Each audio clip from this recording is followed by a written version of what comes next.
El siguiente mensaje es una presentación del ministerio Tiempo de la Gloria de Dios. Ahí está. Queridos, bueno, qué lindo que llegó el tiempo cuando el Señor va a soltar la palabra que va a encaminarnos durante todo este año. ¿Cuántos quieren recibir palabra del Señor?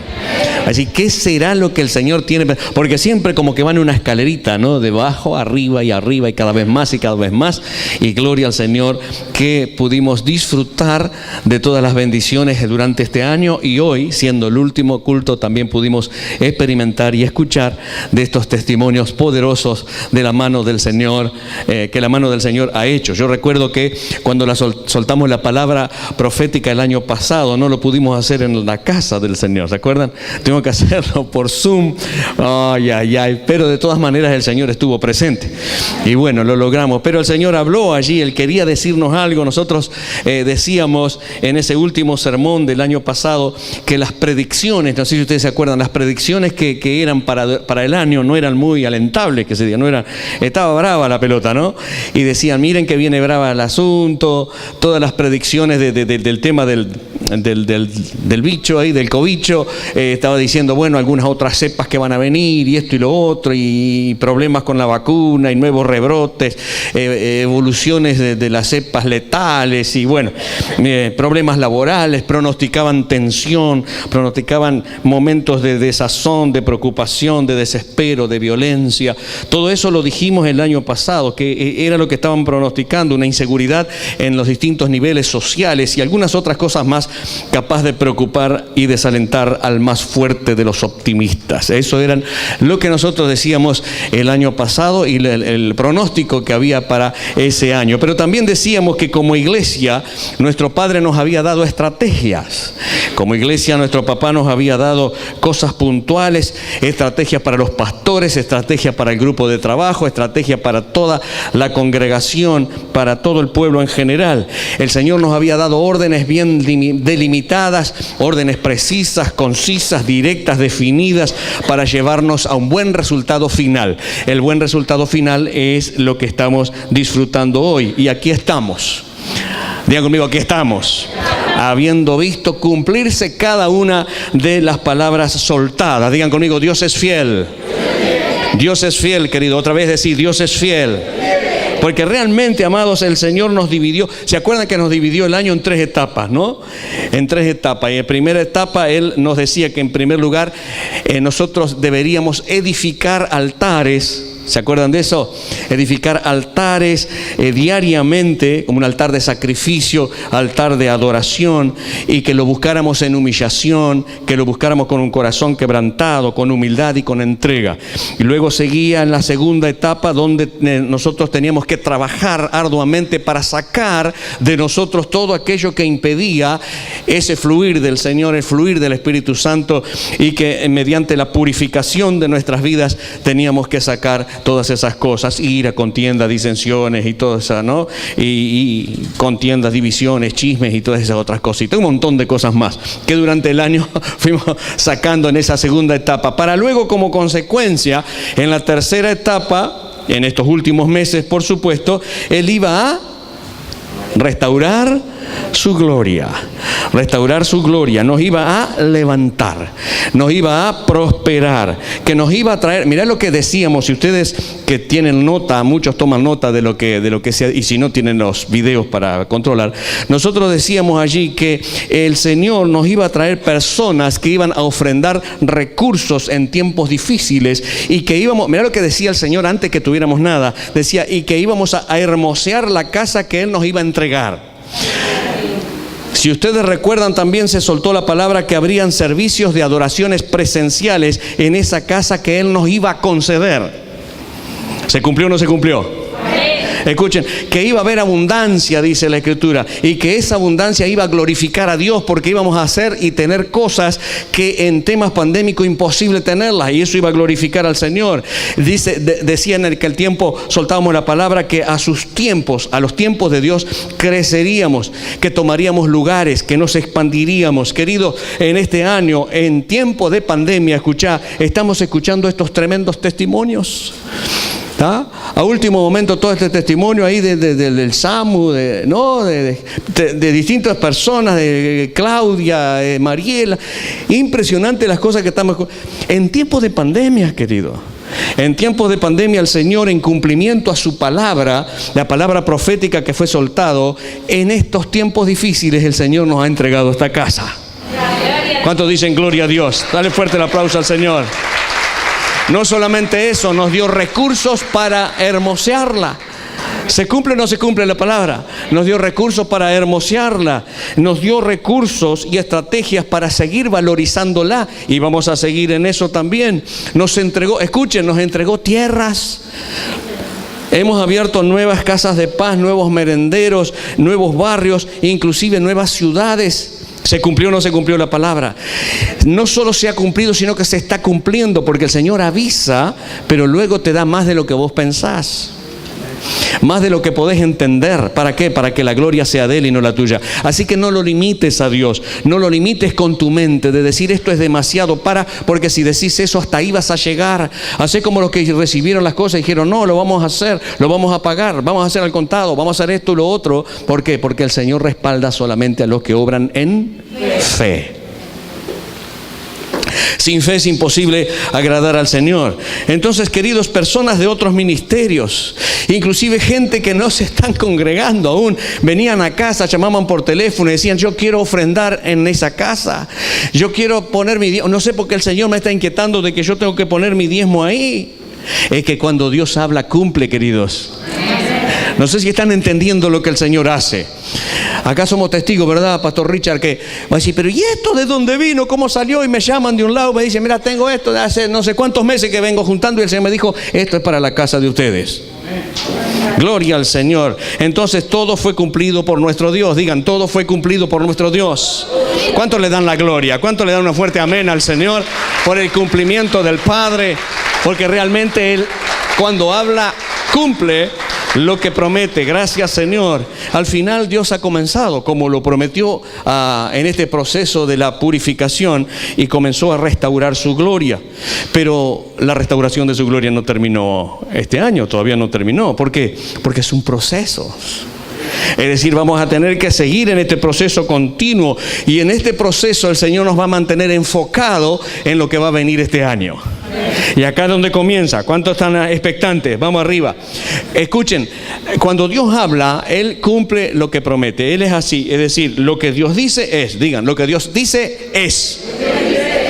Lo que Dios dice es. Su palabra es irrevocable. En la palabra que el Señor nos dio, que más adelante se la voy a leer, pero hubo una confirmación, porque digo, ¿cómo viene la mano acá? Y entre lo que estuvimos buscando nos dio la confirmación de Juan 19, y justamente ahí en ese Juan 19 es que Él lo estableció. Nadie ni nada lo puede cambiar. Digan conmigo, lo que está escrito, escrito está. Decirlo más fuerte, lo que está escrito, escrito está. Es decir, si el Señor habló, lo cumple. Y Él lo va a cumplir, así como cumplió durante este año y seguirá cumpliendo en cuanto a la restauración mediante el proceso de purificación. De la misma manera Él va a cumplir la palabra que nos va a soltar hoy. ¿Cuántos están expectantes con eso?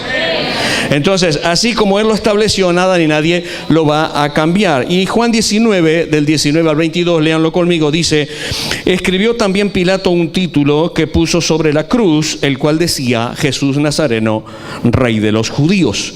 Y muchos de los judíos leyeron ese título porque el lugar donde Jesús fue crucificado estaba cerca de la ciudad. Y el título estaba escrito en hebreo, en griego y en latín.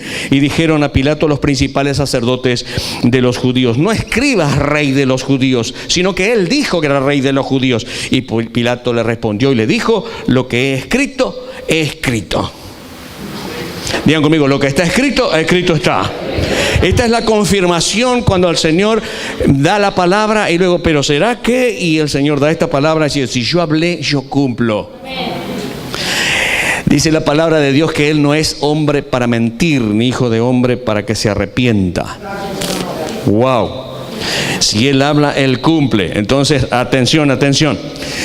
Queridos, dice la Escritura que en los tiempos del Antiguo Testamento era imprescindible que cada líder y que todo el pueblo marchara, que fuera, se moviera junto al arca del pacto. El pueblo tenía que ir ahí porque era un simbolismo. Esa arca de pacto era una representación del trono de Dios y por lo tanto también de la presencia de Dios. ¿Se está entendiendo? Muy bien.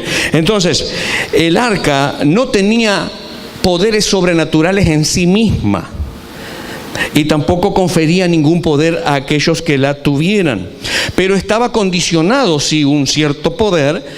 ¿De acuerdo a qué? De acuerdo a los corazones que se relacionaban con ellas. Si había un buen corazón que se relacionaba con la presencia del Señor bajo el simbolismo del arca, era de gran y terrible bendición. Pero si tu corazón estaba un poco desviado, podías acarrearte cualquier cosa. Entonces, acuérdense que dos muchachos murieron al querer tocarla. Lo pusieron sobre los bueyes. Número uno, la llevaban mal porque tenían que llevarla sobre los hombros los sacerdotes, los levitas, y lo pusieron sobre unos bueyes en un carro nuevo, se le fue para el costado, los gurises quisieron manotear y la quedaron. ¿Por qué? Porque sus corazones no andaban muy derechitos, que se digan. Entonces, fue lo que pasó. Pero también la misma arca, con un corazón que tenía y estaba contento de tener la presencia de Dios en su casa, Obed-Edom fue súper bendecido. Impresionante esos 3 meses lo que pasó con respecto a. O sea que todo depende del corazón. Digan, todo depende del corazón. Por ejemplo, acuérdense que los israelitas, cuando fueron a conquistar la ciudad de Hai, una ciudad pequeña, perdieron la batalla, y eso que llevaban ¿por qué? Porque uno de ellos había sido infiel, uno de ellos había tocado el anatema, uno de ellos había metido la pata, y el Señor por uno, ¿te das cuenta? Luego fueron derrotados también, y eso que llevaban el arca, fueron derrotados por los filisteos. Llevaban el arca, pero también fueron derrotados. ¿Y por qué? Porque 2 sacerdotes, hijos de Elí, andaban en cualquiera y andaban en desobediencia y llevaban el arca, pero sin embargo perdieron la batalla. Eso quiere decir que tenemos que tener un buen corazón para que la presencia del Señor y el trono de Dios nos envuelva. Entonces, en el tener el arca no te garantiza la victoria. El tener el arca no te hacía cambiar los malos pensamientos que puede tener, tampoco te obligaba, por así decir, a cambiar tu actitud, no te instaba a la obediencia, no te instaba a doblegar tu voluntad, solo te recordaba, y atención aquí en el tema espiritual, el arca te recordaba la función del Señor por lo que contenía su interior. ¿Qué contenía en su interior el arca? En primer lugar, ¿qué contenía en el interior el arca? El maná, el pan del cielo. ¿Qué es lo que te recuerda? Que el Señor es tu proveedor. Momentos difíciles, momentos de situaciones donde no había otra cosa, el Señor va a proveer. Aún cuando estés en medio de un desierto, el Señor te va a dar el pan. Y ese pan va a ser el pan de vida. Y en este tiempo Él es nuestro pan de vida. Y es más, ahora Él se fue y dice: el pan de vida son ustedes. Yo los he llamado para que compartan a las multitudes. ¿Cuántos saben que tienen que alimentar a las multitudes? Así que tenía el maná, pero también tenía que otra cosa, la vara de Aarón, una vara seca pero que reverdeció milagrosamente. ¿Y eso qué te recuerda? El sacerdocio del Señor Jesucristo como abogado y como juez. También te recuerda la inmortalidad del alma, una vara seca pero que reverdeció, es decir, cobró vida por un milagro. Y eso te da a entender que la única forma de tener inmortalidad es por medio del Señor Jesús. Poco amén ahí, Digan conmigo: tengo vida porque Jesús me la dio. Ok, y lo otro es las tablas de la ley, que las tablas apuntan al Señor Jesucristo. Eso es lo que dice la Escritura, que Él vino a cumplir la ley, no a abolir. Es más, la amplificó. Oíste que fue dicho, pero yo os digo. No dijo aquello que era sin efecto, no, dice: eso está bueno, pero yo digo que esto es más todavía, porque era por el área espiritual. Así que la amplificó, no la abolió. Queridos, en los tiempos del arca, como está viniendo la mano acá, que se establecía por supuesto en el Antiguo Testamento, la gente se acercaba a lo que podía palpar, a lo que podía ver, a lo que podía oler, por medio del arca, a lo natural, a lo visible, a lo que podía ver como el fuego, como la oscuridad, como las tinieblas, como las tormentas, a lo que podía escuchar como la trompeta, como las voces.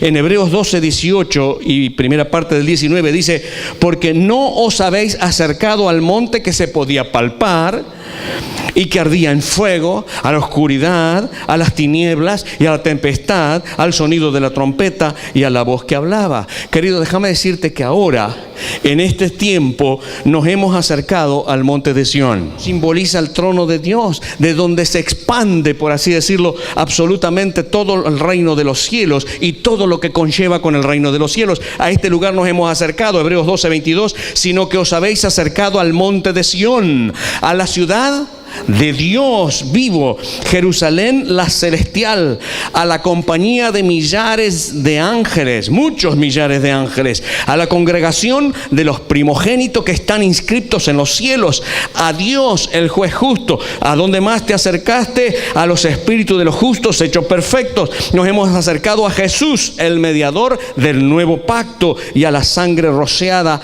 que habla mejor que la de Abel. ¿Cuántos dicen amén? A eso nos hemos acercado. Ahora verso 28 dice: así que recibiendo nosotros un reino inconmovible, tengamos gratitud, y mediante ella, es decir, con un corazón agradecido, sirvamos a Dios agradándole con temor y reverencia. ¿Por qué? Porque nuestro Dios es fuego consumidor. Amén.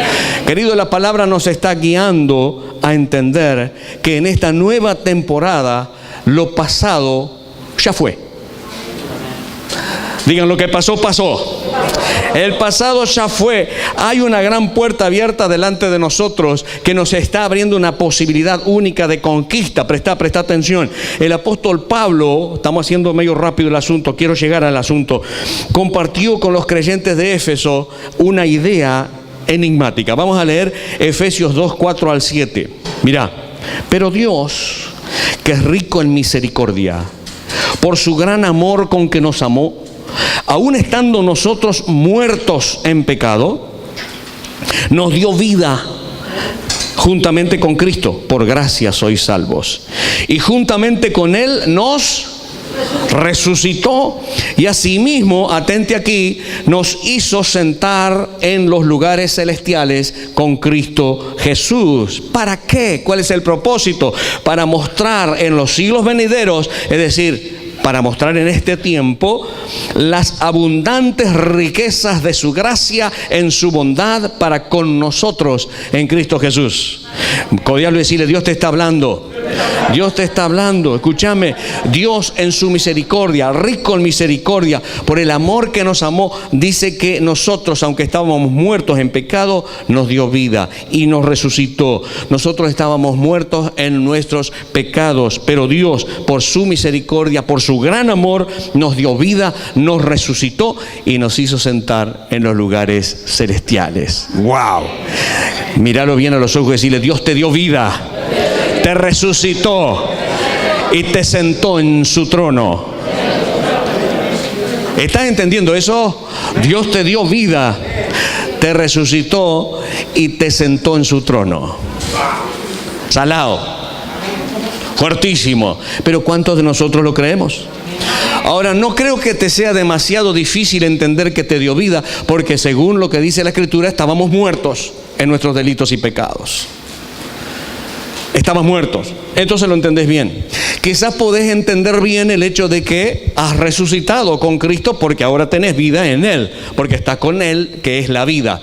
Yo soy el camino, la verdad y la vida. Entonces lo entendés bastante bien. Pero ¿qué significa estar sentado en los lugares celestiales? Y ahí es donde eso nos puede complicar un poquitito, porque vos decís: no estamos en el cielo. ¿Cuántos de ustedes están en el cielo? Pues si no estamos en el cielo, todavía estamos en la tierra. Pablo dice en otras epístolas, escucha bien, que fuimos crucificados con Él, sepultados con Él y resucitados con Él. ¿Cuándo fuimos crucificados con Él?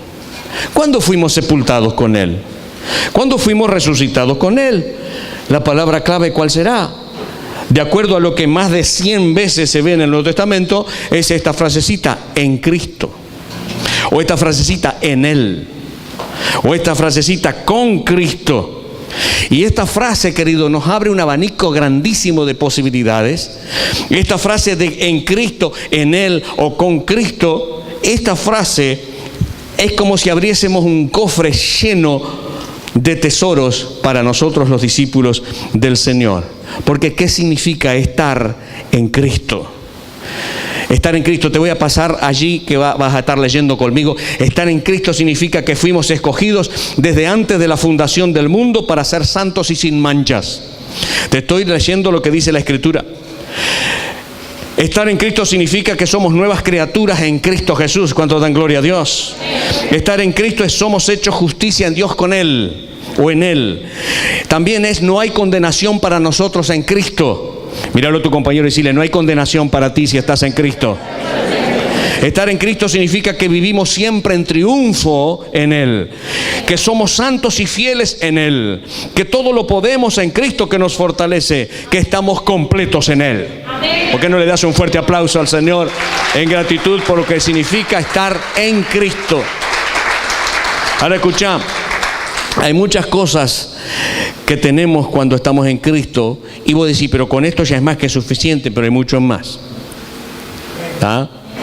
Pero un momento, vos podés decir, sí, está macanudo, eso me encanta, me gusta, pero yo no me siento muy justo, pero yo no me siento muy santo, tampoco soy muy fiel que se diga, no siempre vivo en triunfo, como dice acá, ni me siento completo. Ahora escuchá, es verdad, tú no te ves así, pero Dios sí te ve así. Decirle, Dios sí te ve así. Dale el aplauso al Señor. Claro, dale, escúchame, Dios sí te ve así. ¿Por qué, queridos? ¿Por qué? Míralo y decirle, porque estás en Cristo. Porque estás en Cristo, amado. Esa es tu posición. Esa es tu realidad desde la perspectiva de Dios, desde el punto de vista del Señor. Cuando Dios te ve, no ve tus fallas. Cuando Dios te mira, no ve tus imperfecciones, no ve tus problemas, no ve tus situaciones, no ve tu pecado. Cuando Dios mira, ve a Cristo. Decirle a tu compañero ahí, cuando Dios te mira, ve a Cristo. A ver si, pero Cristo se ve reflejado en mí. Quizás tu hermano no vea a Cristo, pero Dios sí lo ve. Porque estás en Cristo. Lo aceptaste de todo corazón, lo confesaste con tu boca, te esforzás para estar escúchame, las imperfecciones, los problemas, los pecados, las adversidades. Claro que tenemos que luchar, pero tranquilo. Si tu hermano ve que no hay mucho Cristo en vos, Dios sí lo ve. Porque Él ve a Cristo en ti. ¿Por qué? Porque estás sentado con Él en los lugares celestiales. Dice la Escritura que Dios llama las cosas que no son como si fuesen. También dice la palabra, pues como Él es, así nosotros somos en este mundo. Primera de Juan 4:17. Y escuchá, estar en Cristo significa que donde Él está, nosotros estamos. Estar en Cristo significa que lo que Él es, nosotros somos. Y creo que cuando miramos desde esta perspectiva podemos entender las declaraciones como somos santos y fieles. No nos vemos así, pero Dios sí nos ve así. Podemos entender, estamos sentados en los lugares celestiales, no nos vemos así, pero Él nos ve así. Podemos entender, estamos completos en Él y no nos sentimos así, pero Dios nos ve así. Dios no nos ve por lo que fuimos, ni siquiera nos ve por lo que somos. Nuestro pasado ha sido borrado. Él no nos ve por lo que somos, llenos de imperfecciones. Dios ve a Cristo por lo que vamos a hacer. ¿Cuántos dicen gracias, Señor? La pregunta es de cuándo, queridos, cuándo vamos a llegar de lo que somos a lo que seremos. ¿Cuándo llegaremos a ser santos? ¿Cómo llegamos a estar sentados con Cristo en los lugares celestiales? Estar en Cristo también significa otra cosa muy importante. Y yo quiero hacer una analogía bien sencilla, física, para que lo puedas entender. También significa tener una relación viva y significativa con Él. Digan, una relación viva y significativa con Cristo. Eso también es estar con Cristo. O sea, no es solo una posición que tú recibiste cuando lo aceptaste a Él. No es que ahora como lo aceptaste ya estás en una posición privilegiada. Eso está bueno, una posición de fe. Sino que es una relación con Cristo. La manera de llegar a ser lo que Dios ve en nosotros es mediante caminar con Cristo, vivir con Cristo, tener comunión con Cristo. Otra vez te digo, caminar con Cristo, vivir con Cristo, tener comunión con Cristo. En la medida que nosotros permanecemos en esa relación, en la medida que estamos pegaditos a la vid, como dice la Escritura, entonces crecemos para llevar o llenar las expectativas de Dios Padre. Escúchame para que entiendas. En los Estados Unidos hay personas que se casan para obtener la ciudadanía. ¿Sí? Me caso con una gringa o me caso con un gringo para obtener la sabiduría. Entonces, la ciudadanía. La sabiduría nada, ¿no? Eso es culpa de la acidez del estómago. No tiene nada que ver, ¿viste? Mejor que... Pero escuchá, ahora, ¿verdad que eso suele pasar? Ustedes saben cómo están los casos ahí.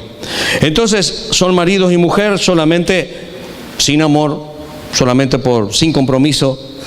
No hay relación.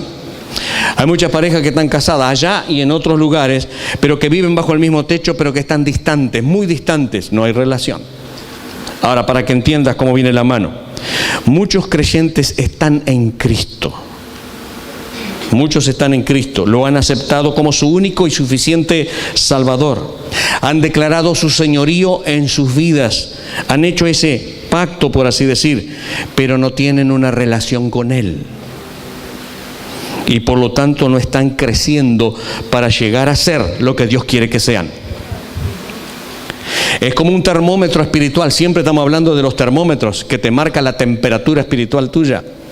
Si no estás creciendo, analiza porque el hecho solamente de recibir a Cristo, eso es una cosa, pero mantener una relación con Él es lo que te da el crecimiento. Tú puedes inscribirte en un gimnasio, macanudo, regularmente puedes ir, pero no hacer ejercicio, o vas y no haces lo que tenés que hacer, nunca vas a llegar a ser tan saludable como debieras. El hecho de que obtengas la ciudadanía no es suficiente. No es suficiente con ser un miembro. Es necesario tener una relación constante para recibir los beneficios. ¿Se entiende esto? Que es fácil. Lo que quiero decirte, querido, es que no es suficiente decir que eres cristiano. No es suficiente venir a la iglesia. Si no haces lo que el Señor te está pidiendo, no vas a obtener los beneficios, no vas a crecer, te vas a estancar, vas a estar en el mismo lugar. Porque el hecho de venir a la iglesia, levantar la mano, no, lo que te hace crecer es tu relación con Él. Poco amén, ¿no? Diga conmigo, lo que me hace crecer es mi relación con Él. Porque si no es como si tuvieras un miembro de ser miembro activo de una iglesia. No, yo soy cristiano. ¿Sos salvo? Por supuesto que sí, pero no creces. Necesitamos estar sentados con Él en los lugares celestiales. Entonces, queridos, mirá lo que dice en Colosenses 2, 6 y 7. Por tanto, de la manera que habéis recibido al Señor Jesús, ¿de qué manera recibiste al Señor Jesús? Por medio de la fe, por medio de la confesión, creyendo con el corazón y hablándolo con la boca. De la misma manera dice, andad en Él. De la misma manera dice, arraigados y sobreedificados en Él y confirmados en la fe, así como habéis sido enseñados, abundando en acciones de gracias. La palabra es tan clara, pero a veces como que la obviamos, ¿no? Entonces necesitamos andar en Él. Necesitamos ser arraigados en Él. Necesitamos estar sobreedificados en Él. Estas tres cosas, queridos, de acuerdo a esta palabra, estas tres cosas hablan de una relación personal, de una relación íntima, una relación profunda, de una relación significativa. Debemos andar en Él. Es decir, caminar. Cada paso que damos debemos darlo en Cristo. Arraigarnos en Él, es decir, debemos echar raíces profundas donde Él nos ha plantado. Recibiendo del agua, de la administración, recibiendo de la savia que se imparte en el lugar donde el Señor te puso. Bueno, iba a decir minga, pero no lo voy a decir. Vas a crecer si te desplantas a cada rato, si no vienes a comer, si no vienes a disfrutar de la savia, si no vienes a dejar que el agua de su palabra fortalezca tu vida, no vas a poder crecer. y las cosas te van a ir de mal en peor porque no hay una relación, no estás siendo arraigados en las cosas del Señor. Pero también tenemos que ser sobre edificados, y para eso necesito tomar decisiones sabias, necesito trabajo, necesito compromiso, necesito dedicación. Amados, estar en Cristo significa tener una relación con Cristo. Quiero que te quede bien claro eso. Estar en Cristo es eso. ¿De qué manera lo expresa Pablo en Gálatas 2:20? Muy conocido pasaje. Dice así: con Cristo estoy juntamente crucificado, y ya no vivo yo, mas vive Cristo en mí. Y lo que ahora vivo en la carne, lo vivo en la fe del Hijo de Dios, el cual me amó y se entregó a sí mismo por mí. Como estoy en Cristo, estoy crucificado con Él. Como estoy en Cristo, ahora vivo por Él. Ahora vivo en la fe de Cristo, es lo que está diciendo. Escúchame bien, que no te confundan tantas palabras, porque estar en Cristo significa que ahora Cristo vive en mí y yo tengo que permitir que Él haga lo que quiera de mi vida. Yo tengo que permitir que su vida se manifieste a través de mí. ¿Me están entendiendo? Tú tienes que permitir que Él se manifieste a través de ti. Entonces Dios dice que yo soy santo, y lo soy en Cristo, siempre en Cristo. Entonces, finalmente, ¿qué significa estar sentado con Él en los lugares celestiales? Nosotros sabemos que los vencedores se van a sentar con Cristo en su trono, según Apocalipsis 3:21. Pero quiero decirte que ahora, mientras nosotros estamos manteniendo una relación de intimidad con el Señor, podemos ver las cosas desde la perspectiva divina. Podemos ver las cosas desde la óptica de Dios. Estando con Cristo en los lugares celestiales, podemos sentir lo que Cristo siente, podemos amar lo que Cristo ama, podemos vivir por encima de las circunstancias, porque como cantamos ahí, por encima de todo está su trono. Eso es estar en Cristo, queridos. El resto del capítulo 2 de Efesios, que habla de esto justamente, el resto de esto muestra cómo vivir sentado en los lugares celestiales. Léanlo conmigo. El versículo 7: vivimos mostrando las abundantes riquezas de la gracia de Dios. Versículo 10: vivimos andando en las buenas obras que Dios preparó para nosotros. Verso 13: vivimos cerca de Dios por la sangre de Cristo. ¿Lo están entendiendo? Verso 18: vivimos teniendo entrada al Padre. ¡Qué impresionante! 19: vivimos como miembros de la familia de Dios. 21 y 22: vivimos como templo santo y morada de Dios. ¿Cuántos dicen gracias, Señor? Entonces, estar sentado en el trono con Cristo en los lugares celestiales significa vivir en otro nivel. Míralo y decirle: vas a vivir en otro nivel. Es decir, nuestro enfoque va a ser más alto, porque vamos a estar en el trono del Señor. Colosenses 3:1-4. Si pues, ¿cuántos resucitaron con Cristo acá? Si pues habéis resucitado con Cristo, buscad las cosas de arriba, donde está Cristo sentado a la diestra de Dios. Poned la mira en las cosas de arriba, no en las de la tierra. ¿Por qué? Porque habéis muerto y vuestra vida está escondida con Cristo en Dios. Cuando Cristo, vuestra vida, se manifieste, entonces vosotros también seréis manifestados con Él en gloria. Digan gracias, Señor. Estar sentado con Cristo en los lugares celestiales significa buscar las cosas de arriba. Codearlo y decirle: buscar las cosas de arriba. Pero no te confunda con lo que dice el uruguayo, todo de arriba. Eso es otra cosa. No busques todas las cosas de arriba, no, buscar las cosas de arriba. Escuchá, ¿qué es lo que significa vivir como muerto a las cosas terrenales? Qué difícil eso, ¿no? Pero, y acá está el gran pero con la vida abundante que Cristo nos dio. Entonces, un día literalmente, querido, nos vamos a sentar con Cristo en su trono. Pero mientras tanto, digan conmigo, mientras tanto Me acuerdo de un dibujito animado. Vivimos en esta tierra, ¿haciendo qué cosa? Siendo como extranjeros, siendo peregrinos, dice la Escritura, pero recibiendo todos los beneficios poderosos de estar en el mundo espiritual sentado con Cristo en los lugares celestiales.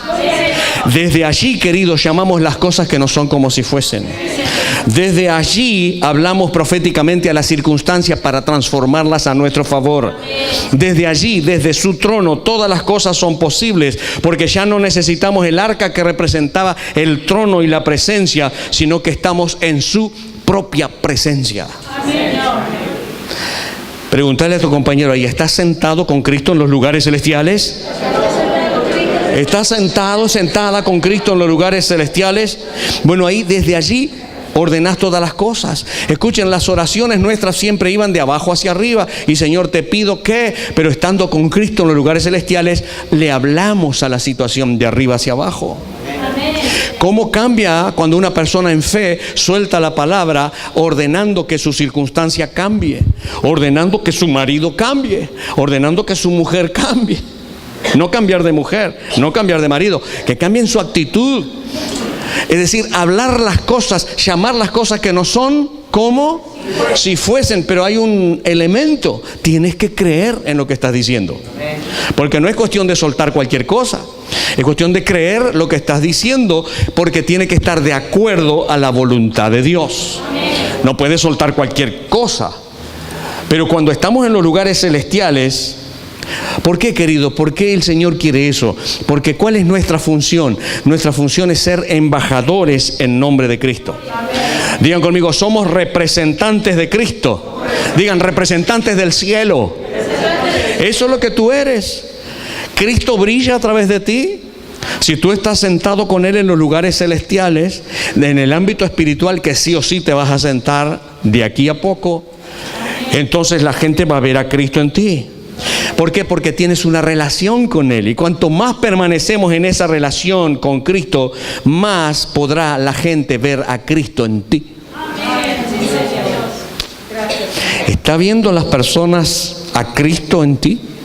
¿Está viendo al Señor Jesucristo brillar a través de ti? Acuérdate que tú no tienes luz propia. Sencillamente brillas porque Él te da la luz. Tú eres como la luna. Brillas con la luz del sol. Nuestro sol de justicia es el Señor Jesús. Si nosotros tenemos una relación con, entonces esa luz va a brillar y lo van a ver a Él a través de ti. Pero necesitas tener esa relación. Cuando la gente comienza a ver a Cristo en ti, hay una consecuencia. Y la consecuencia es muy buena. La multiplicación es inevitable.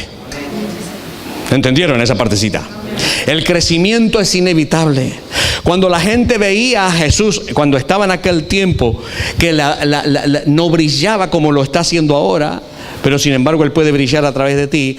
Cuando oían de hablar del Jesús, la gente cruzaba los mares, la gente caminaba kilómetros, la multitud se le venía encima. Cuando tú tienes una relación con el Señor, porque estás sentado con Él en su trono, es decir, Dios mismo establece su trono en ti, entonces la multitud va a venir. El crecimiento y la multiplicación es inevitable. Vendrán de muchos lugares. Entonces, queridos, ya te cierro acá. Te cierro por la hora, pero te cierro aquí. Ahora sí vamos a ir, para finalizar, a la palabra que el Señor nos entregó para nombrar proféticamente este año. Acuérdense de todo lo que estuvimos diciendo.